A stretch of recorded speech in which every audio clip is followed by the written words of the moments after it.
Trying to conceive and feeling overwhelmed and confused with unhelpful information and advice? This podcast is for you. Welcome to Don't Tell Me to Relax. I'm your host, Hannah Pern, a fertility acupuncturist and passionate advocate for better fertility education and support. Our aim is to empower you with information to support your fertility journey and provide a community for connection with people who get where you're at. If you'd like to join us or work with us in clinic in London or across the UK, all the information is in the show notes at the end.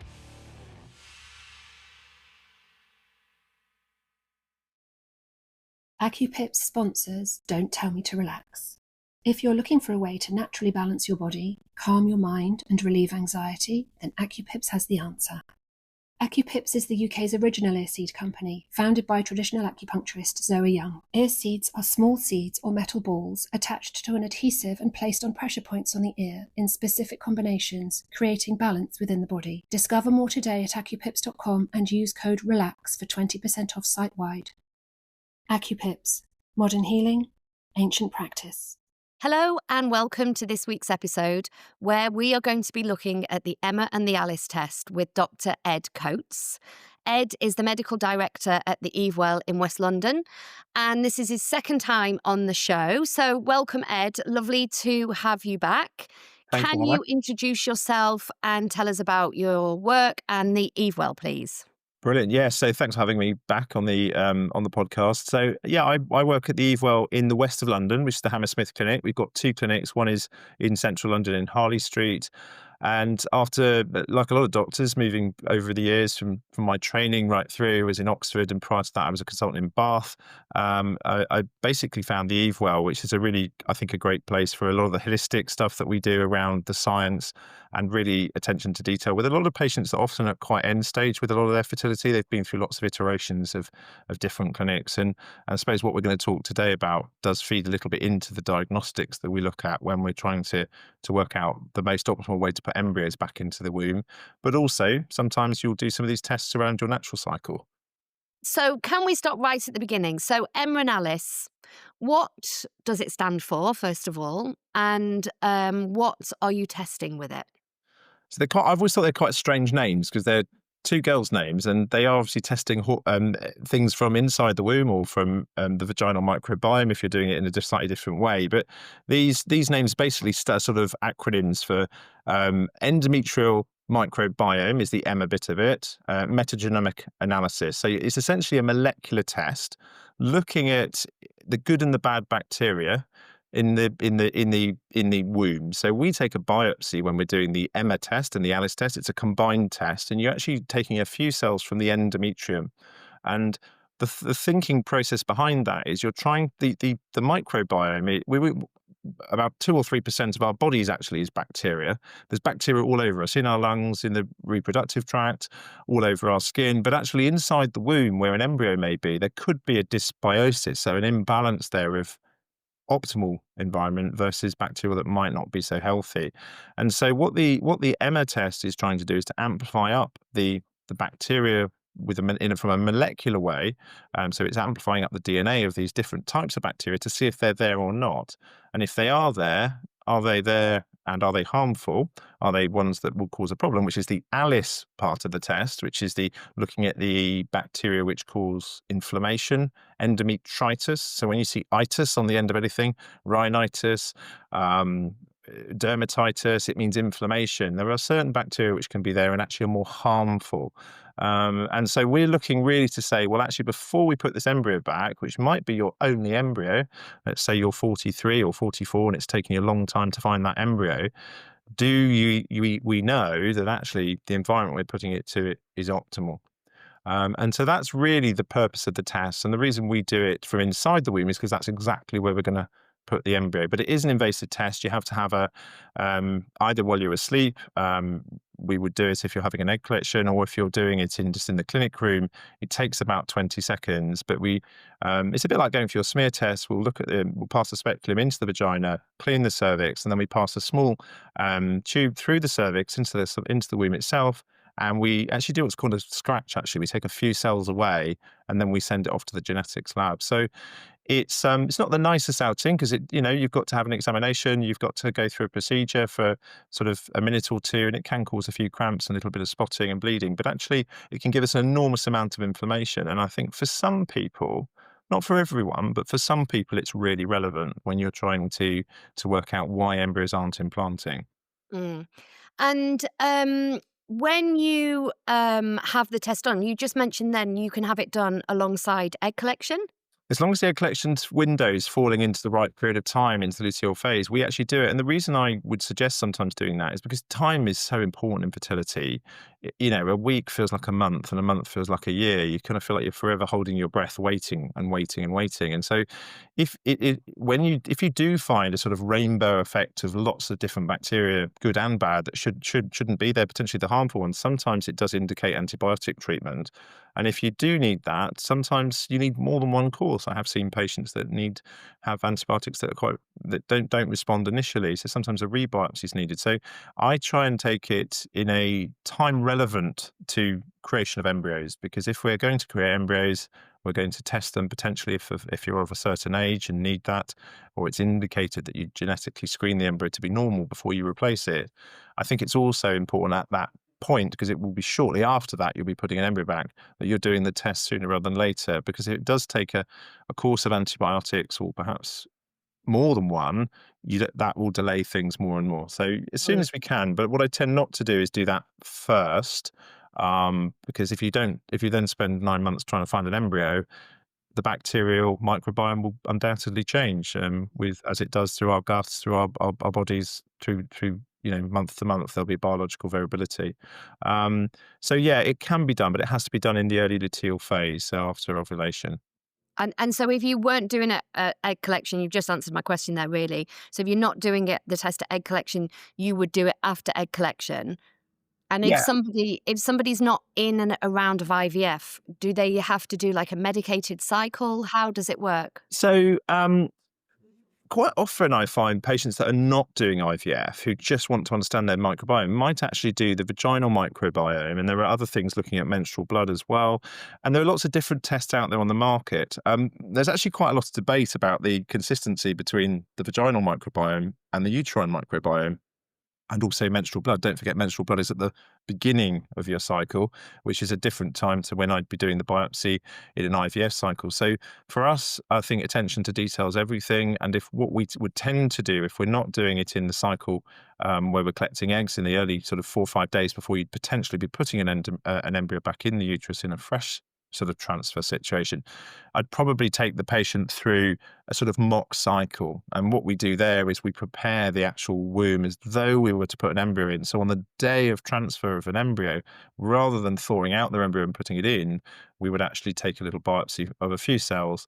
And the benefit of that as well is you can also look at the receptivity of the womb lining with that biopsy. So with one biopsy, you can achieve a lot of information, Mm. but only if it's indicated. There are certain patients, I think, who've had inflammation. We talk about occult inflammation, so inflammation going on externally. Things like endometriosis, for example, is one very good example of patients where you might find there's an increase in pelvic inflammation. And actually, I've seen many times in those types of patients, actually there's something going on in the bacterial microbiome. But equally, it gives you reassurance as a patient that it's normal. And Mm. that's hugely helpful because it moves the lens to perhaps other things that might be causing implantation failure or problems.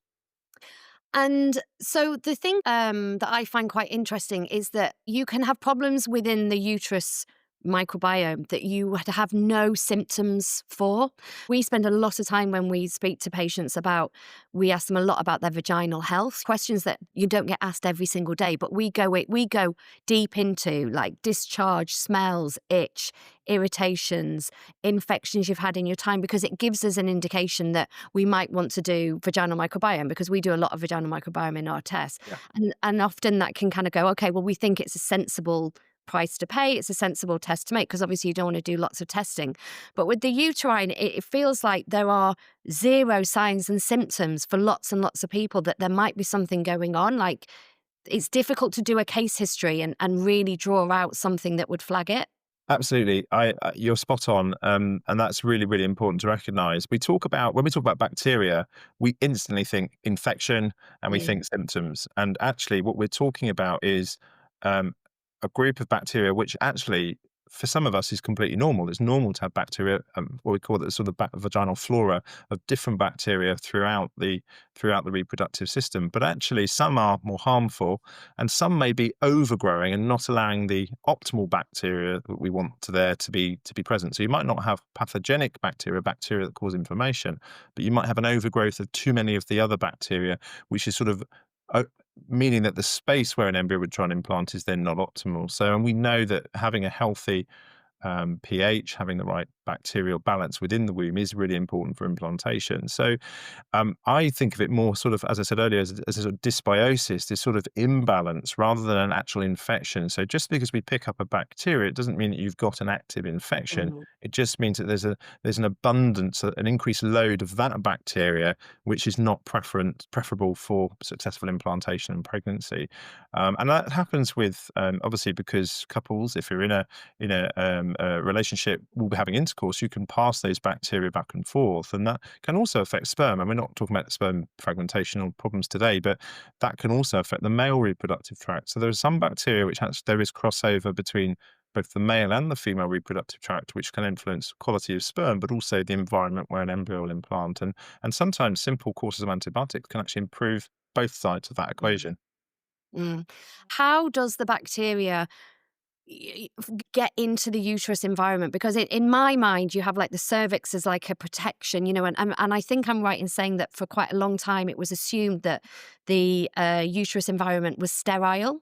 But where in your mind, like how do bacteria get in there? Like from the vagina point of view, it's obvious there's things that go in and out. It's a orifice of the body, but less so the uterus. So what are your theories of how infection goes into that area?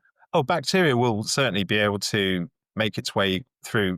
Although we have a cervix that's closed with a cervical mucus sort of barrier, bacteria will absolutely be able to sort of make its way into the womb. And if you have a fall in your immune system, you can get an overgrowth of bacteria.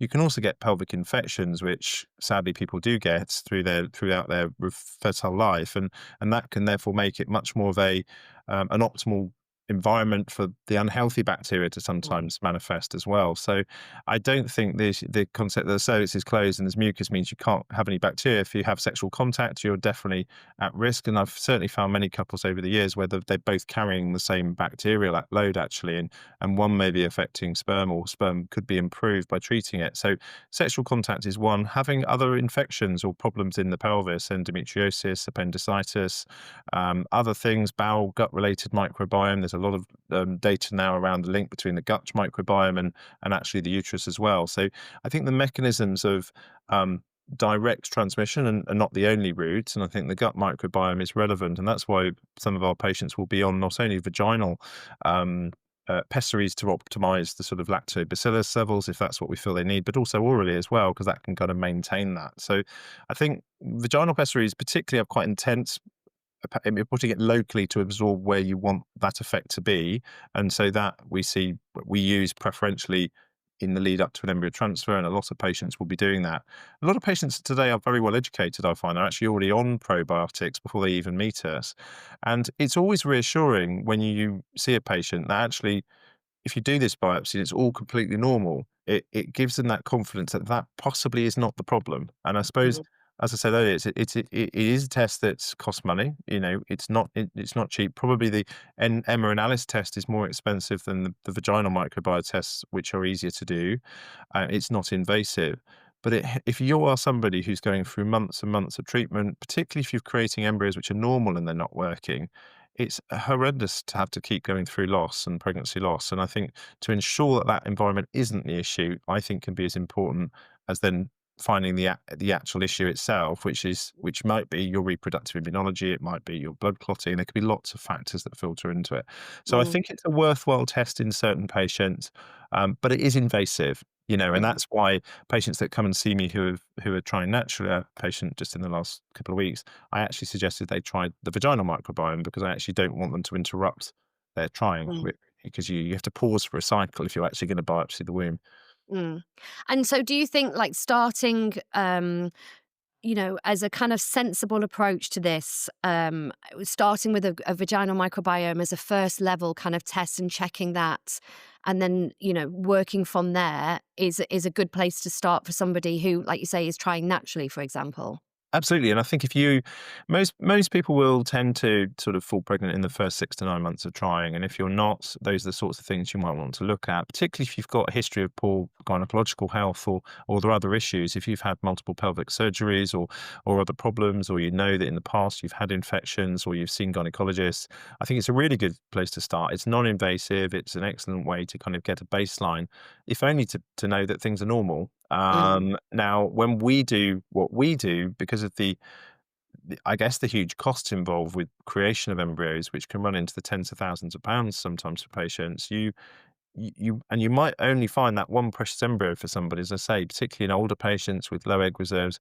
I think it's absolutely essential that we kind of could discuss these things with patients so that they know they're there. There's nothing worse than, as a patient, as I see these very frequently, people that have been putting normal embryos back that aren't working, and then they have never heard of these tests, which I think is really important that we have that discussion. Now, whether the patient wants to do that is obviously an important part of that discussion, but it's certainly non-invasive if you're trying, I would say. I'm not an expert on the sort of menstrual blood tests, which are kind of coming in, the screen me tests. The in vivo microbiome I see pretty much every week. And then obviously my bread and butter is testing the actual endometrium inside the womb, because that's where we're going to put the embryo. And we tend to synchronize that with actually almost preparing the womb for the embryo, so that we can say, well, actually this month we would have put the embryo in here and this is what we saw. And then the next month we do the transfer. And I think that's a really good way to make sure you're doing everything you can to make sure the environment's optimal. Mm. I wonder if there's any, or do you know of any, maybe just like from your own personal experience in clinic around if somebody's got a lot of problems with their vaginal microbiome, are they more likely to have issues within the uterine environment as well? Do you see a I have correlation seen between the both. I two? have seen a correlation, and I've also seen people where the microbiome's normal and then the uterine microbiome isn't, and that's why I think Okay. the debate over the vaginal Yeah. microbiome and the uterine microbiome is really quite tough one to unpick. Yeah. Obviously, being able to do the biopsy from inside the womb, we sort of feel that that's the gold standard, really, because that's where the embryo is going to be. But I think the starting point of a vaginal microbiome, I don't take the view that it's got no use. You can only do the uterine one. I think the vaginal microbiome is enormously helpful, and as I say, I see them every week, Hannah. I think they're really, Mhm. really helpful, because you can sometimes treat that, and then when you get to the point of then wanting to transfer an embryo, confirming that it's absolutely fine, or just going ahead, knowing that you've Yeah. treated the vaginal microbiome, which I've done too. So the debate will continue over which Yeah. one's superior. I think they both have a use, is my view, depending on the scenario, the patient, and what their story is. Because there are patients who I wouldn't recommend it in. There are patients who, for example, people who have had clear male factor issues. Let's say a man's had a vasectomy and you're coming for a surgical sperm recovery with us, and then we're going to create embryos. I wouldn't be rushing to necessarily do that test in somebody. So I think you've got to use the test for the reasons that, that when you take the history, you see a clear indication for it, rather Yeah. than just doing it with everyone, which is really what the data has shown us. The big studies suggest that actually just doing it universally with everybody will not statistically increase live birth rates. It's the patients that ski down the piste and it's not working for them, and it doesn't work for them every time, that you need to go a little bit off piste and look at some of these other tests around the periphery. It really, really might help them. Yes. And so just to go over what in your mind, what are the key markers? Like, when would you sit in front of a person or a couple and have a conversation about, okay, this is when I would bring in the suggestion of this test? So some people just want to do it, and then we have to go through it. From my perspective, people that come to see me with repeated implantation failures, particularly if there are, because a lot of clinics aren't always doing genetic screening of embryos over 38, 39, which we tend to be sort of thinking more about at the Evewell. The patient that's certainly been putting in euploid embryos, so chromosomally normal embryos that haven't worked, patients with long history of pregnancy loss or biochemical pregnancies they come to us with, just not falling pregnant. You need to be thinking about the bacterial health of the vagina if they're early on in that phase, or perhaps if they're into IVF cycles, thinking about the Emma and the Alice. People with, as I say, occult history of inflammation, pelvic surgeries, lots of other things, ruptured appendicitis, inflammatory bowel, inflammatory conditions of the gut. Those are the sorts of types of scenarios we think about. People that might have immunosuppressed kind of conditions that affect the autoimmune system as well. Just thinking about, is there an overgrowth of something here because your immune system's not working well? So those are the types of patients. It's quite a big group, but it doesn't Mm. apply to everyone. And it's not always the first line investigation. As I said to you at the beginning, sometimes it's about looking at actually what are the other challenges.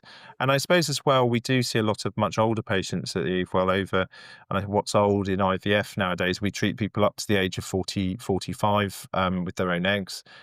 Patients who are 43, 44, 45, I think where you tend to have lower egg reserves, it can be much harder to find those normal embryos. I think my philosophy with those patients is to have a very open discussion and say, well, whilst there may not be anything really clear here that indicates you definitely need it, this might be your only embryo we ever find, and we probably want to be sure before we put Mm. forward and put it in to give you the best chance of success.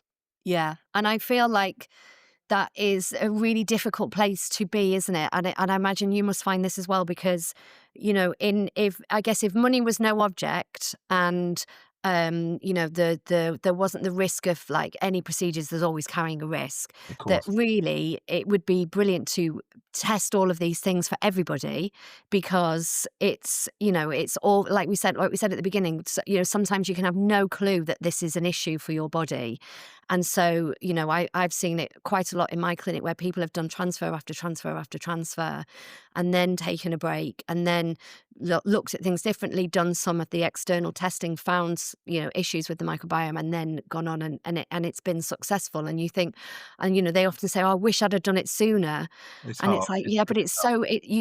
such a difficult place to be. There's no right answer in that scenario, I feel. I agree, and I think there's so many things out there. I think it's really hard as a patient, and you rely on the person sitting in front of you, the clinician, people like yourself, to kind of try and guide people and support patients as they go through this crazy journey of just goes on forever and ever for many people. And you can do that whole kitchen sink approach of test everything, but I think that for me is very expensive and not always the right thing. I'm always trying to work out how I can be quite strategic in what we're doing with patients in terms of that. I think we're known for that. But if you think about the microbiome just argument alone, I'm sure there will be patients who, if you identify problems and treat it, natural fertility will restore. In the Mm, same way, if we repair a varicocele or improve male fertility, sometimes you go from not getting pregnant to suddenly seeing that actually normal fertility suddenly happens after maybe several years, in fact. So I do believe these tests all have their role. They all have a sort of a place, but to just do it with absolutely everybody because they walk through the doors of the clinic is not my philosophy at all. yeah. So, I mean, the series that this is a part of is we've kind of been looking at miscarriage, recurrent loss, and if somebody has experienced miscarriage, a recurrent miscarriage, and they're still trying to conceive naturally, they're not going down the road of IVF. Is this a sensible test for somebody to consider as part of trying to get to the bottom of why their miscarriages might be happening? I mean, I think the real role of it in implantation failure is much, much stronger, but I have seen patients who have a real overgrowth of inflammatory, infectious pathogenic bacteria who are having more miscarriages, biochemical losses. There are so many things that affect miscarriage, and I think it's a huge subject, and Right. so this is one element of it. But I think absolutely, if someone's been through, you have to go through 3 miscarriages in the NHS before you start to begin to get investigated. We obviously, as a private clinic, will see people before that and talk to them about the merits of all of these tests. But it's one piece of a much bigger picture. There's so many things that feature in miscarriage, whether it's genetics, blood testing, the immune system. This is an important factor. But I think, again, if you had someone with a history of lots of pregnancy loss and miscarriage, it would certainly be something I'd talking to patients about. Mm. So, and I guess the other thing to say, just following on from that, then, that this test you can do, it's because often we think of this test in IVF clinics as part of an IVF process, but there is a role for this test if you're trying to conceive naturally. I have patients who've come to me who are got exactly through that scenario you've just described, Hannah, with just miscarriage and loss. They're not coming through to us for an IVF cycle where they want to just run a diagnostic cycle, and we do that. Mm, We look at things like this. We look at the immune system. We look at other blood clotting issues, because some patients after two pregnancy losses, to lose two pregnancies at 10 weeks and have to mm, go through that is horrendous. If you have any pregnancy loss, one, two, three, to put a number on it, you obviously have to as an NHS service, and so that's where that fits, and that also fits around the statistical chance of finding problems as well, which is why that exists. But for some patients, one pregnancy loss is creates post traumatic stress disorder, and mm, those patients need a lot of support. And information being power, I think it's important to just take patients through what the options are. It's mm, not that you would do, and very transparently, I will say to some patients, look, you know what, these are the tests you can do, but we may do them all and find them all to be normal because you've only had one pregnancy loss, and actually you have to take a balanced view. So we're kind of guided a bit by our patients and what they want to do, and it's really about having a dialogue and a conversation about what's there. Because the conversation I really struggle with, and I have it every week, is I wish I'd known more about this at the start. yeah, So things like this podcast are great because people can tune in, they can listen, they can make a decision for themselves, they can come and see you, they can come and see us, they can come and see other doctors and get views on it.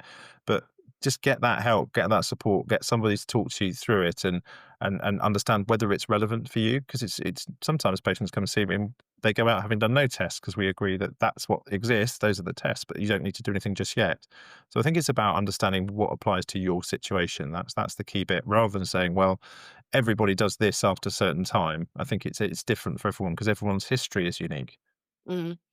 And so, if a problem is found with an embryonalis, so somebody is found to have a bacteria present, so you mentioned the treatment is a course of antibiotics.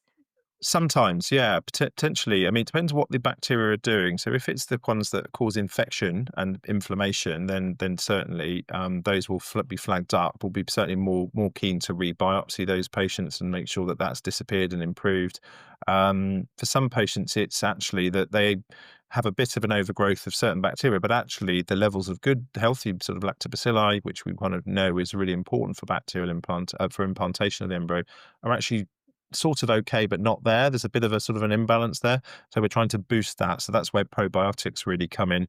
But sometimes as well, to remove the load of the overactive bacteria, which aren't causing inflammation, but are just overgrowing and knocking out the really healthy bacteria, needs a short course. And sometimes we'll treat partners too if we look Yeah. at sperm parameters and find there's other issues in the background. It depends on what the bacteria is, really. Yeah. And I presume then, like, well, I'm presuming, tell me, how often do you then go in and re-biopsy to check? Because we know, don't we, that I know this from working with lots and lots of vaginal microbiomes, some bacteria are stubborn and they are hard to approach and they're hard to get rid of with antibiotics. So how do you know that it's worked? I would say I can't think of too many patients where I've had to do 3 biopsies, but I've certainly Okay. had patients where I would do a second one. Yeah. The third ones does come every now and again, and actually all the cases where I've done 3, it's been my endometriosis patients where they've had stubborn inflammatory bacteria causing inflammation, where the first course hasn't been enough, and then you have a second course with the rebiopsy. And sometimes when you do the rebiopsy, you see a different level. So the ones that some have gone down, others have gone up. So sometimes things can be a bit resistant. And as we know with microbiology, anyhow, not every bacteria responds to every antibiotic. So Mm. there's that aspect too. But gosh, yeah, I mean, I've been doing this a while. I can't think of too many patients where I've ever done 3 biopsies. Certainly the Yeah. second one sometimes is indicated. Yeah. And sometimes the third one's a discussion point, actually, because I say to patients, we've done 2, this is improved, but it's still suggesting you need another course. And some people will at that point say, look, I want to do this course of antibiotics, but actually I'm not going to do another biopsy because as soon as this go, I'd want to transfer after these. And that's a dialogue that we have sometimes, and makes total sense. And Yeah. you're going for it. Again, it really depends on embryo numbers. So if someone's got 5 embryos and they're young and with a good AMH, but this has been a resistant problem, they sometimes they just want to get on with it, and that's important too. So it's not a case of we won't transfer an embryo until we've treated this to the point that it's normal, because you sometimes might never achieve that. And to what degree is that test absolutely the key influencer of implantation? Mm. We think it may be relevant. If it's the only thing and they're having repeated implantation failure, then of course it may be the key part of it. So again, each case will depend on embryo numbers, age of the patient, egg reserve, all the other factors together when you're kind of having those discussions about whether you will do multiple biopsies. But yeah, 3 biopsies is the most I've ever done, and it's been on less than one hand. I can count the Yeah. number of times I've done it. And in terms of the world of fertility medicine, things do come and go. I feel like over the years, some things are suddenly like, this is going to be the future, this is the answer. And then after a bit of time, it's like, actually, no, it's not this. It moves on to other things. Yeah. Emma and Alice, like, where do you think the microbiome is? Because, I have patients who've been told, don't do any of these tests. There's not enough evidence around it. So people are told by different consultants, we're not, we'll do it if you want to, but in my opinion, there's no value in it. What's your opinion on that? Well, I think probably the only true, real kind of massive leap forward in the last 40 years of what we do in fertility has been ICSI, actually, because suddenly that's transformed the ability and that really changed things. I remember when reproductive immunology kind of came out as the kind of the next big thing, and it was going to suddenly change everything. That's not really proven to be the case. Emma and Alice, same. It hasn't really proven that suddenly we've got this amazing test and we suddenly see pregnancy rates go from 40% to 50%. I think for me, going back to our philosophy, is it's about understanding which patients may benefit from it. Mm. Because as a universal tool, if we have, I don't know, 3,000 patients come through the Evewell, if I do one in everybody, I don't think we're suddenly going to see the Evewell suddenly be the best clinic in London because it's going to have a 10% higher pregnancy rate than everyone else. I think the studies are pretty clear there. It's really about drilling down to that patient's history, what they're coming to us with. And some people come to us never having done IVF. Some people come with a history of lots of endometriosis. Some people have done 10 cycles in different clinics across different places. So all of those things filter into that discussion. And for some patients, we don't do it because they've actually already have done it in a different clinic, which is always good to see, and it's normal. There is obviously a discussion then at that point of when was it done and how long ago and how's your health been in between. So I don't think it's as revolutionary as we had maybe hoped it might be with all of these other things that come along, because they don't uplift pregnancy rates universally for everybody who does it. But there is definitely an argument for doing it in certain cohorts or groups of people where they're having repeated problems. What do you think about the menstrual blood test as a kind of like, not as an alternative, but as like another way of checking in with the microbiome within the uterus without having the invasive, procedure? I have seen very few of these, but I've seen a few of them. I think Screen Me is probably the one that we hear about most. They test for things like Prevotella, which is a common commensal which can cause problems within within the uterus. It's being done at the very start of the cycle. So if you ask me which one I prefer Mm. something done around the time of implantation, because of course hormonal influence, gut changes throughout your menstrual month will affect that perhaps to a degree. But if it picks up something pathogenic, it's only going to add, knowledge being power. It's only going to add to our diagnostic sort of sieve of what we're looking at. So Mm. again, I wouldn't say there's no role for it, but it wouldn't be my first choice. I would look Yeah. for things like the vaginal microbiome in the luteal phase, or even more accurately for me, the biopsy, because that's where I'm going to be putting an embryo. But I get sent these reports, so I've seen them, and sometimes they're completely clear. And then the question that I then get is this enough? And that's really Yeah. tough because I Yeah. prefer the other, but I also recognise the other can be more expensive and it's also invasive. So it's Mm. then a discussion with the patient, again, just transparently about what have we learned from this? What would the other test tell us that we don't know? And what's the advantage of that test? Why do we do that one and not that one at the Evewell?